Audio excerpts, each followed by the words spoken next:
and welcome to Beads Jar. My name's Billy, and in today's project I'm going to be showing you how to make these fab spiral cage earrings. In these ones here we've been using the Lapis Lazuli, but throughout the project I'll explain how you can use various different beads and create alternative effects as well. I hope you enjoy the project.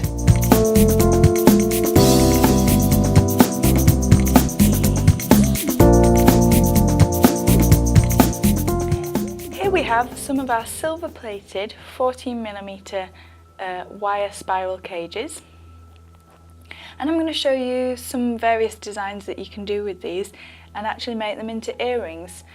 They can be used as pendants, and you could also use the same process rather than just as they're intended to pop beads into.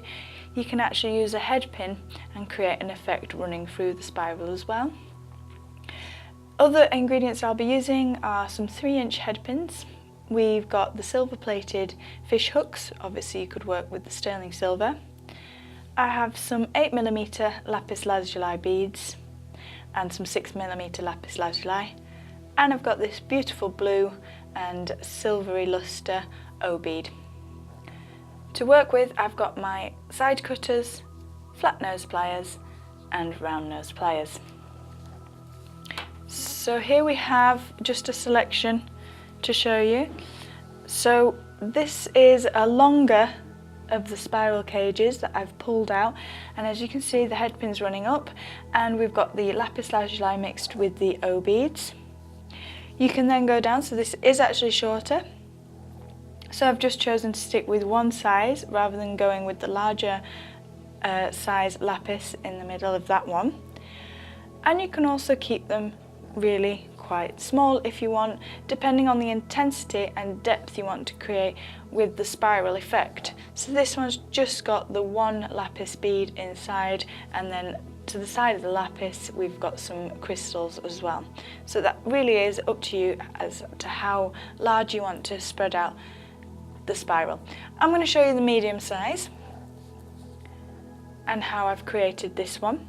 So I'm going to take one of my 3-inch head pins, and a head pin has a flat bottom like so that the beads don't just fall off. I'm going to be using the cage, the 3 beads and O beads. The first thing I'm going to do is actually work on the cage. Now, as they're normally 4 pendants, the top part here is facing upwards, and I'm going to pull that into the rest of the spiral. So I'm just going to use my flat nose pliers, get in between one of the spirals, and I'm just literally crushing that down with the flat nose pliers, like so.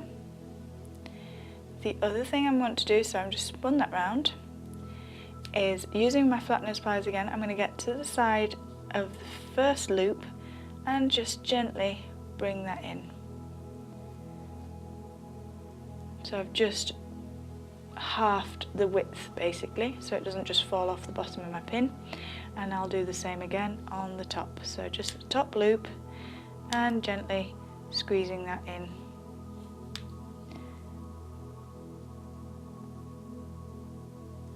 Like so. Next I'm going to take the beads that I'm requiring. One O bead is going to go straight to the bottom of my head pin, and then I'm going to go up and out, sort of roughly centre of the spiral. I'm going to add my Lapis Lazuli in the 6mm, 3 O beads, a Lapis Lazuli, 3 more O beads,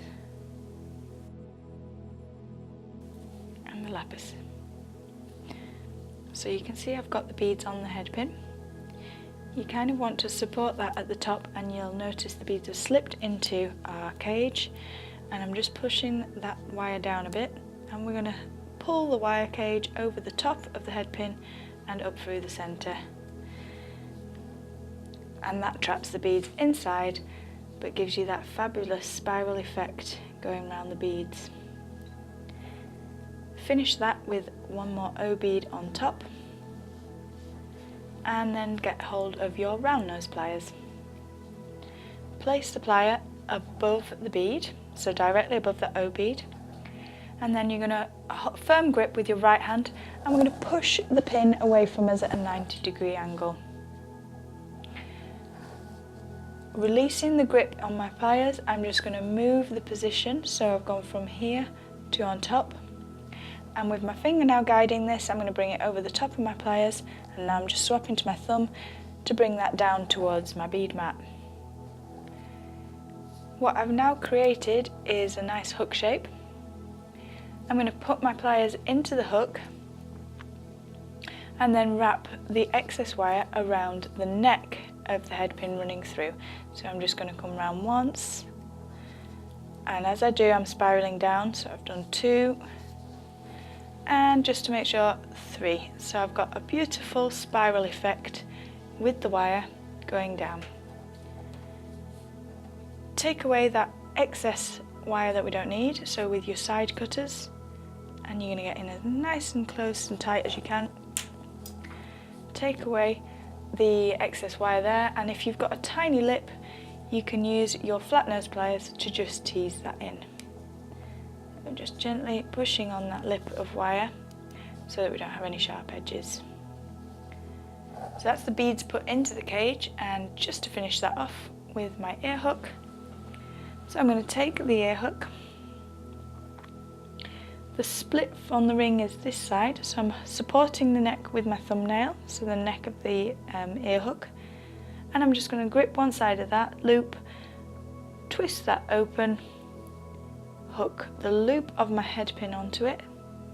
You'll notice I'm keeping the weight of the beads over the side of my finger. That'll stop it getting in the way when I want to close the loop back together. So the same way I grabbed it to open it, and then I'm just closing it back in exactly the same. And you want to make sure there's no gap on that loop, so obviously your head pin can't escape off it. So that gives you these 2 matching spiral cage earrings.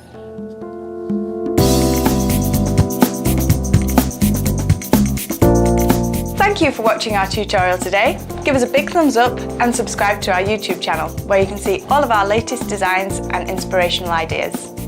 For all the beads that we've used, visit beadsjar.co.uk.